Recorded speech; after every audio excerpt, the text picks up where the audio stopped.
ভারতে আবারও চোখ রাঙাচ্ছে করোনা ভাইরাস। প্রতিদিনই বাড়ছে আক্রান্তের সংখ্যা।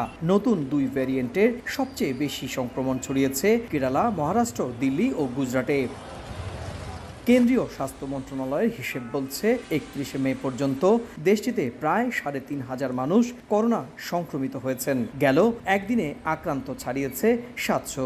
কয়েকজনের মৃত্যুর খবরও পাওয়া যাচ্ছে। ভারতের গণমাধ্যম বলছে এই দুই নতুন ভেরিয়েন্টে কেরালায় সবচেয়ে বেশি আক্রান্ত হয়েছেন। রাজ্যটিতে এ ভাইরাসে শনাক্ত হয়েছেন প্রায় 1,500 মানুষ। মহারাষ্ট্রে 450-র বেশি। এছাড়া দিল্লি, গুজরাট, কেরালা, পশ্চিমবঙ্গেও আক্রান্ত ছাড়িয়েছে 200 করে। মহারাষ্ট্র ও দিল্লিতে সেখানে যথাক্রমে 500 ও 450 জন সংক্রমিত। উত্তরপ্রদেশ, গুজরাট, তামিলনাড়ু এবং পশ্চিমবঙ্গ রাজ্যেও করোনা সংক্রমণ ছড়াচ্ছে। সংক্রমণের হিসেবে উদ্বেগ বাড়াচ্ছে পশ্চিমবঙ্গবাসীদের, কারণ মাত্র 24 ঘন্টায় রাজ্যটিতে সংক্রমণ ছড়িয়েছে শতাধিক মানুষের শরীরে।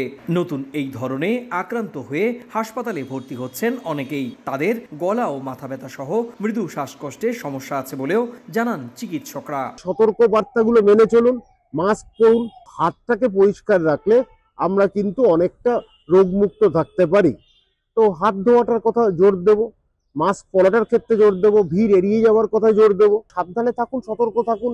ভারতে 2020 সাল থেকে এ পর্যন্ত করোনায় মৃত্যু হয়েছে প্রায় 5.5 লাখ মানুষের। আক্রান্ত হয়েছিলেন 4.5 কোটিরও বেশি।